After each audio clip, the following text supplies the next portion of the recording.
I never thought that a stupid mistake with my phone could unravel everything. But here we are. So picture this. I'm sitting on my couch half watching some random show when my best friend Jamie casually picks up my phone, without asking, of course. I'm not exactly a private guy, but this felt off. I figured he just wanted to check the time or something. Nope. Next thing I know, he's scrolling through old texts, and I freeze like I just saw a ghost. Jamie and I have been tight since college. We met in that awkward group project turned lifelong friendship way, bonding over bad coffee and sarcastic jokes. He's the kind of guy who's always been there, my go-to for anything from late-night rants to terrible dating advice. Honestly, I never thought things could get complicated between us. We've always been on the same page. Or so I thought. The thing is, those old texts, they were full of stuff I never intended Jamie to read. Stuff about someone else. Someone I never talked about because I thought it was just a silly crush. Or maybe something more. It wasn't just the usual hey what's up messages. These were real, messy, embarrassing bits of my heart that I'd buried deep. And Jamie? Instead of shutting my phone and pretending he didn't see anything, he actually looked at me, really looked, and then said something I wasn't ready for. Something that changed the entire dynamic between us. But let me back up a little, because that moment didn't just come out of nowhere. It's been a long, weird road getting here, and if I'm going to make any sense of it all, I need to start from the beginning. Okay, so here's the thing about Jamie. He's not the kind of guy to make a big deal out of stuff. When we met back in college, we clicked because we both had this weird mix of sarcasm and sincerity, and maybe that's why I let myself be a little more open around him than anyone else. But even then, I had my guard up on certain things, especially when it came to my feelings. I'm not saying I was terrified of being vulnerable with Jamie, but I definitely wasn't ready for the kind of vulnerability that reading those texts exposed. I mean, those messages? They were from a few years back, from a guy the first met shortly after moving to the city. His name was Alex. Alex was, well, he was complicated. We met at a friend's birthday party, and I remember thinking, okay, this guy's different from anyone I've dated. He was confident, but in a quiet, almost shy way, and he had this smile that made you want to know what he was hiding. We started hanging out a lot, texting constantly, sharing stupid jokes and midnight conversations about everything and nothing. It was the kind of thing where you think, maybe this could be something real. The texts I had saved were from that time, late night talks, heartfelt confessions, and a lot of what ifs. Except, things didn't end well. Alex disappeared one day without warning, and I was left with a bunch of unanswered questions and a phone full of memories. I never had the guts to delete because, well, part of me hoped maybe he'd come back. Jamie had no idea any of that existed. At least, that's what I thought. So when I saw him scrolling through those old messages, part of me wanted to snatch the phone away, but another part was too frozen to move. Then he looked up, and here's what he said. Why didn't you ever tell me about him? It wasn't accusatory or judgmental, just genuine curiosity mixed with that subtle hurt I couldn't quite place. It caught me off guard. I shrugged, feeling exposed. I don't know. It wasn't something I wanted to talk about, I guess. It felt like old news. Jamie's eyes softened, but there was something else there too. Like he'd been holding something back, or maybe realizing something for the first time. Old news, he repeated, like he was testing the words. Maybe for you. But I don't think it's old for me. And then, out of nowhere, he said, I think I should probably show you something. Before I could even ask what he meant, he grabbed his own phone and started scrolling. I was baffled when he finally showed me a series of messages, texts from him to no one else but me sent over the years. Some were just silly jokes or memes, but others, they were confessions, stuff I never knew he felt. Like how he sometimes caught himself watching me a little longer than usual, or how he'd get nervous around me in ways that made no sense if we were just friends. I sat there stunned. Jamie, my best friend, had feelings for me all this time? And here I was, caught up in memories of a guy who left without a goodbye, while the person who'd been standing right next to me felt invisible in his own way. We didn't say much at first. The silence between us was thick, heavy with all the words left unsaid. but it was the kind of silence where you both know something has shifted. The easy, comfortable rhythm of our friendship had been interrupted. Maybe forever. I wanted to say something. Anything. But my throat felt tight, and my mind was racing. How do you even start a conversation like that? How do you tell someone you never realized they'd been quietly loving you all along? Then Jamie broke the silence. "I'm sorry I read your texts," he said quietly. "I shouldn't have invaded your privacy, but I needed to know. I needed to see if I was crazy for feeling this way." I looked at him, really looked at him, and for the first time, I saw him not just as my best friend, but as someone who had been holding his own kind of pain. And maybe, just maybe, there was a chance for something new between us. That night changed everything, but I still had no idea where we'd go from there. All I knew was that the past wasn't done with us yet, and neither were the feelings that had been hiding in plain sight. I took a deep breath, trying to steady myself. Jamie's words had hit me harder than I expected. It wasn't just the surprise that he felt this way. It was the fact that I had been completely blind to it. I'd spent so much time drowning in the what-ifs with Alex that I never stopped to think about what was right under my nose. I guess I just didn't want to mess things up. I finally admitted, my voice barely above a whisper, "Our friendship means everything to me." I was scared that if I said anything, it would ruin what we have. Jamie nodded slowly, his eyes searching mine like he was trying to find the part of me that felt the same. "I get that. I was scared too. Scared you'd laugh it off or push me away." We sat there, the weight of all those years of unspoken feelings hanging between us. It was like the room had gotten smaller, everything focused on this one moment where everything could change, or stay the same. I ran a hand through my hair, trying to wrap my head around it all. "So, what do we do now?" I asked, half joking, half serious. Jamie shrugged, but there was a hopeful smile tugging at the corners of his mouth. "I don't know. Maybe we figure it out together?" That simple answer felt like a lifeline. I nodded, relief flooding through me. For the first time in a long time, I felt like I wasn't alone in this mess. The next few days were weird, but also kind of amazing. Jamie and I started talking in a way we never had before. More honest, more raw. We went out for coffee, took long walks in the park, and just talked about everything and nothing. It felt like rediscovering each other. One afternoon, we found ourselves at our favorite pizza place, the one where we used to celebrate surviving finals, or just unwind after brutal work weeks. I watched Jamie laugh at something on his phone, and suddenly, all the doubts I'd had about us seemed to melt away. "Hey," I said, nudging him with my elbow. "Do you ever wonder what would have happened if we'd said all this stuff years ago?" Jamie grinned, his eyes sparkling. "Yeah, but then again, maybe we needed to wait until now, until we were ready." I liked that answer. It felt like a fresh start, without erasing the past. Because honestly, I wasn't sure I was ready to forget Alex completely. But maybe I didn't have to. Maybe those pieces of my history could coexist with this new chapter with Jamie. That night, when Jamie walked me to my door, everything felt electric but also terrifying. He hesitated, then reached out and brushed his fingers against mine. It was the smallest touch, but it sent a jolt straight to my heart. "I've wanted to do that for a long time," he admitted, voice low. My heart was pounding so loud, I was surprised he could hear it, but I managed a shaky smile. "Me too." We leaned in, and that first kiss was everything I didn't realize I'd been missing. Soft, tentative, but full of promise. When we pulled apart, Jamie just smiled and whispered, "We'll take it slow. No pressure." And that's exactly what we did. We didn't rush into anything, but every day felt like a new discovery. We talked more openly about our fears, our hopes, even the messiness of the past. It wasn't perfect, but it was real. One night, a few weeks later, Jamie and I were lying on the couch, feet tangled, sharing a bottle of cheap wine and laughing about some ridiculous movie we'd both hated. I felt so at ease, so happy, it was almost surreal. "Remember when you caught me reading your texts?" Jamie asked suddenly. I laughed. "Yeah, how could I forget? I thought you were going to kill me." He shrugged, playful. "Honestly, I think it was the best mistake I ever made."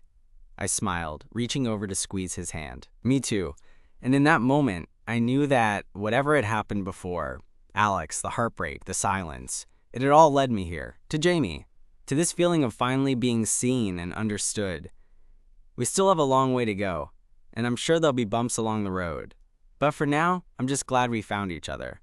After all those years of hiding, of pretending, the truth finally came out in the most unexpected way. Through a few old texts and a confession that changed everything.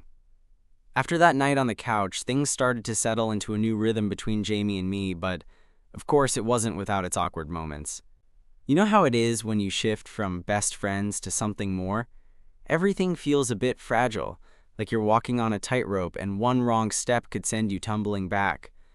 For a while, we were just trying to figure out what this new us looked like. We'd hang out like usual, but now there was this undercurrent of tension, the kind that felt electric, but also kind of scary.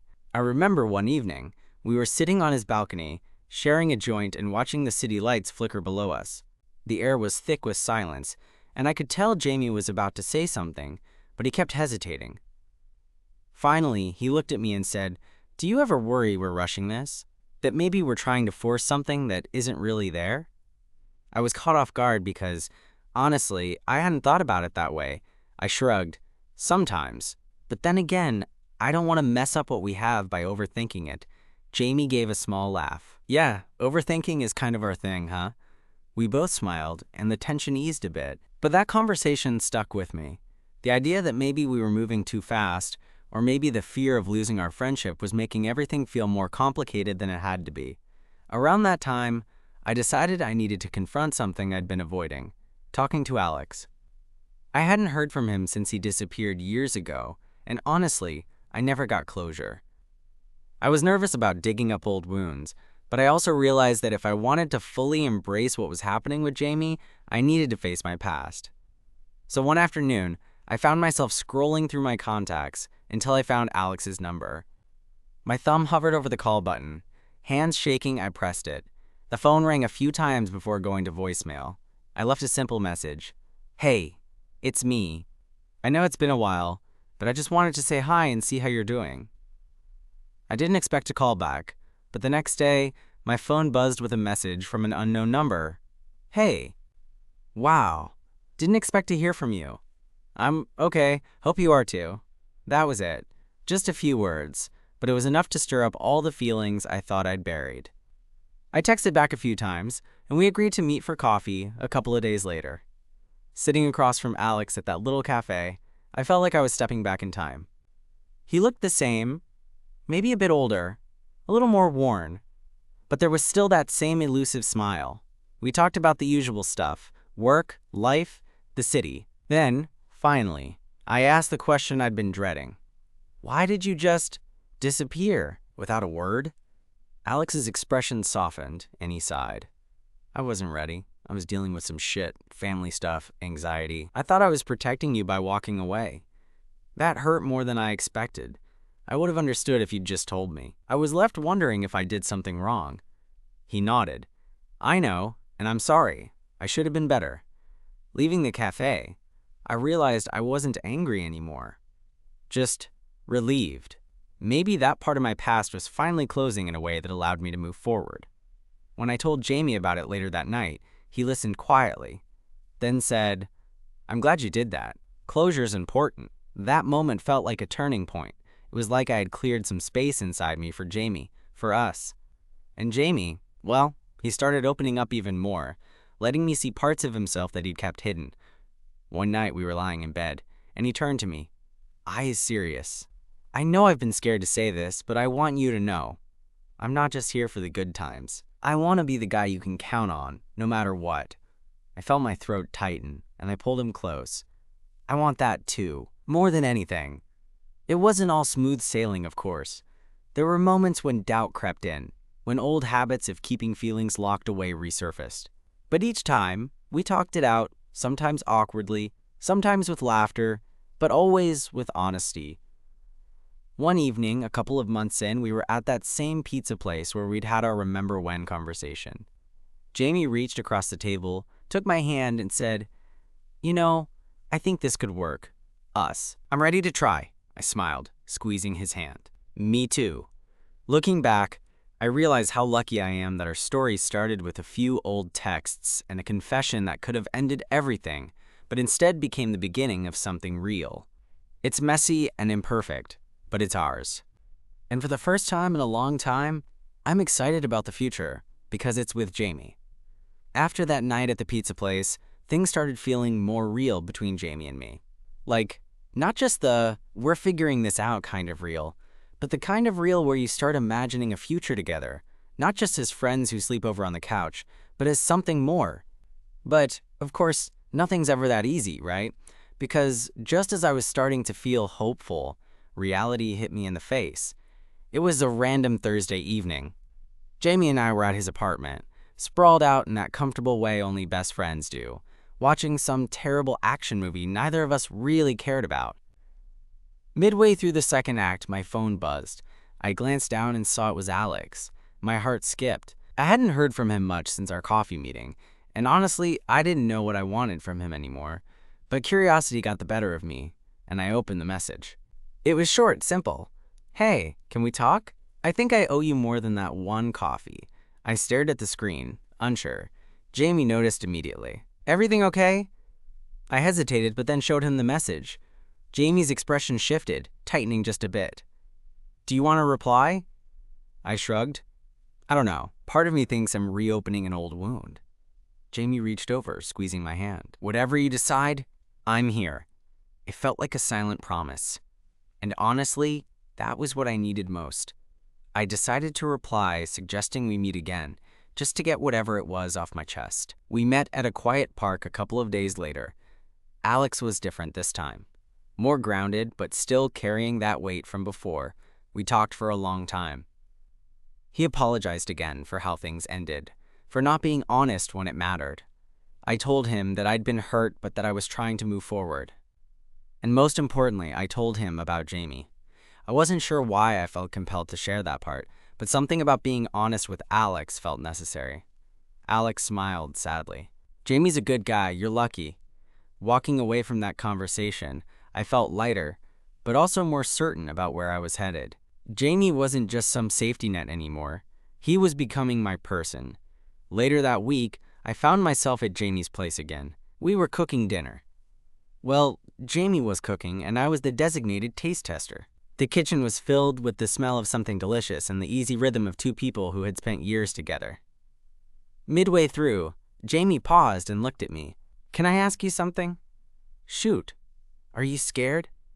His voice was barely above a whisper. I thought about it. Yeah, scared of messing this up, scared of losing what we have, but also scared of what it feels like if I don't try. Jamie nodded, and something passed between us in that moment. Something unspoken, but powerful. He stepped closer, brushing a stray hair from my forehead. I get scared too, he said, but maybe that's what makes this real. If it wasn't scary, maybe it wouldn't mean anything. I smiled, heart pounding. Yeah, maybe. The weeks that followed were some of the best of my life. We went on actual dates, not just hanging out at each other's apartments, but getting dressed up, trying new restaurants, and even that painfully cliché thing where we got caught in the rain and just laughed it off instead of running for cover. One night, we went to a small jazz bar. Jamie looked so effortlessly cool in his leather jacket, his eyes reflecting the dim lights around us.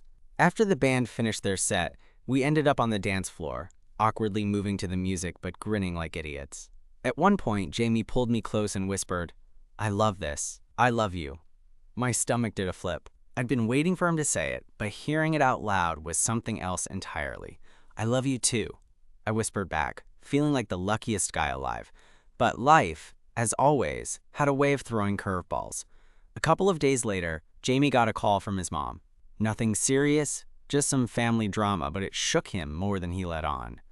For the next few days, he was distant, quieter than usual. I tried to give him space, but also made sure I was there if he needed me. One night, he finally opened up while we were sitting on his couch, wrapped in a blanket. They're going through a rough patch. I'm not sure how to help. I nodded, pulling him close. You don't have to have all the answers. Just being here is enough. Jamie sighed, resting his head on my shoulder. Thanks for being patient with me. Always, I said. That's when it hit me. This wasn't just about me or him anymore. We were becoming a team, facing life's messiness together. And as scary as that was, It was also kind of beautiful. Looking back, I'm amazed at how far we've come, from old texts and hidden feelings to late-night talks and whispered, I love yous. There's still so much ahead of us, stuff we'll have to navigate, but for the first time, I feel like we're ready. Because sometimes, the best love stories aren't the ones that start perfectly. They're the ones that grow from the messy, awkward, real moments in between. And honestly, I wouldn't want it any other way. The weeks after Jamie's mom's call were a mix of unpredictability and quiet moments, the kind that test what you've built when everything outside feels shaky.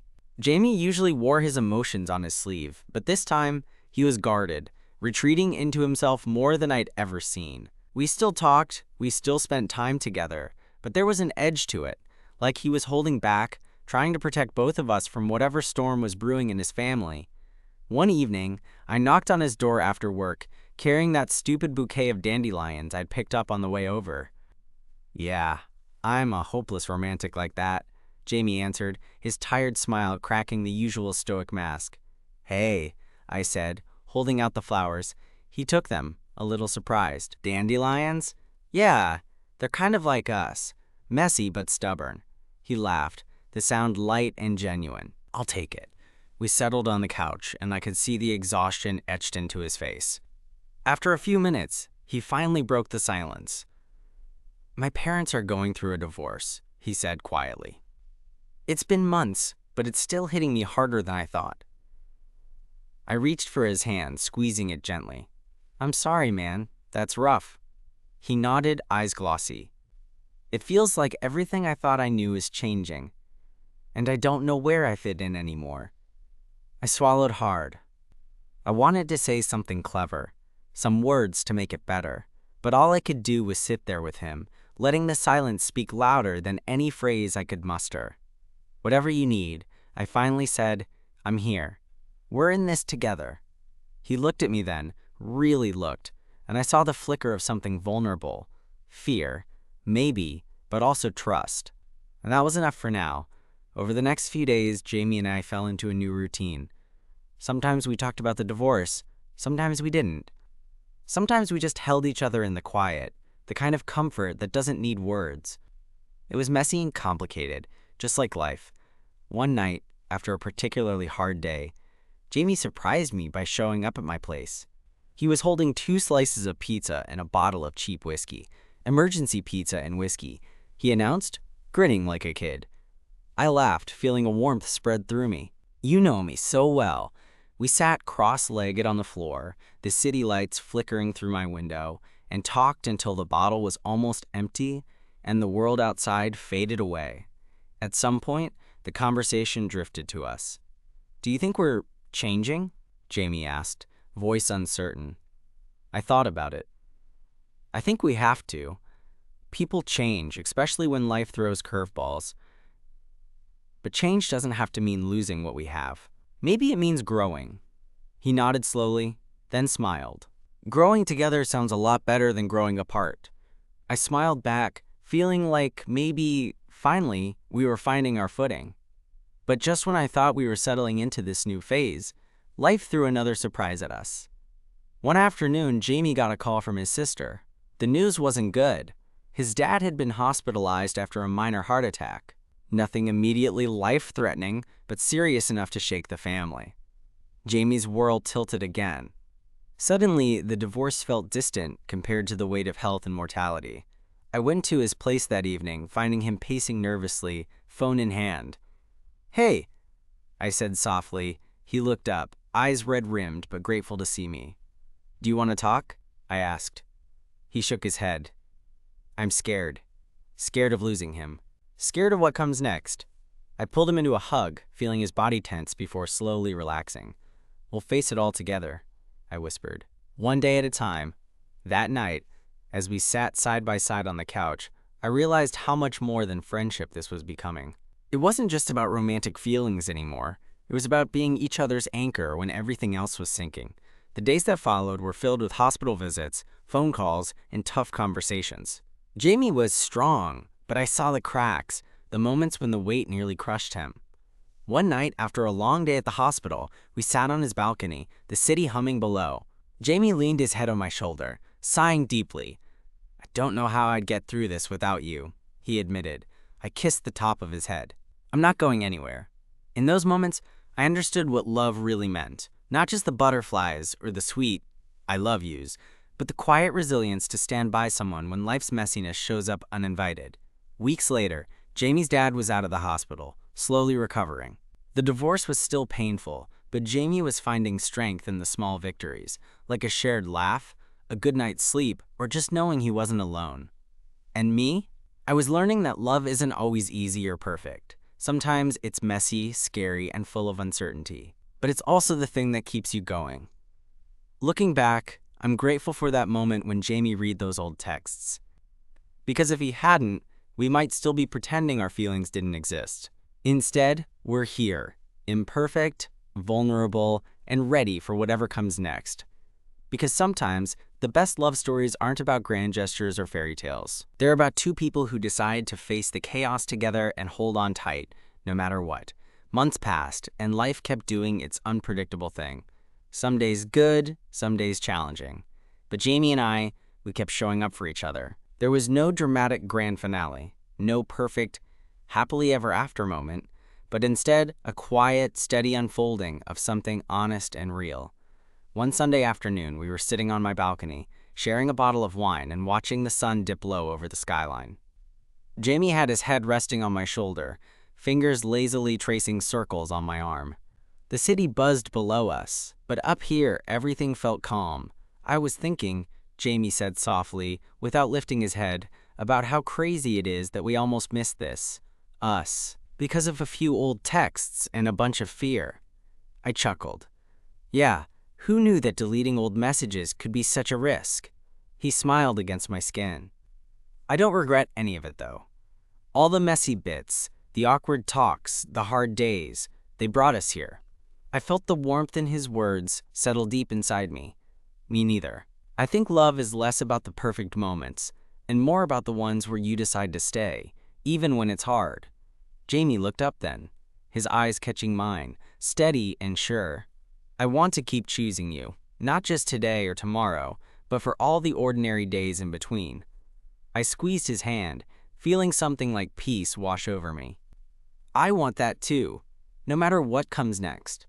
We stayed there for a while, wrapped in the easy silence of shared understanding. It wasn't flashy or dramatic, but it was everything. That night, as Jamie left my apartment, he paused at the door and kissed me softly. "Thank you," he whispered, "for being my best friend, and maybe something more." I smiled, heartful. "Thank you for reading my texts." He laughed, shaking his head. Yeah, I guess that was the start of all this. Walking back inside, I realized that sometimes, love sneaks in through the tiniest cracks, the moments you least expect. And when it does, it's worth holding on to, exactly as messy and imperfect as it is. Because in the end, it's not about avoiding fear or uncertainty. It's about finding someone who makes the risk feel worthwhile. And for me, that someone is Jamie.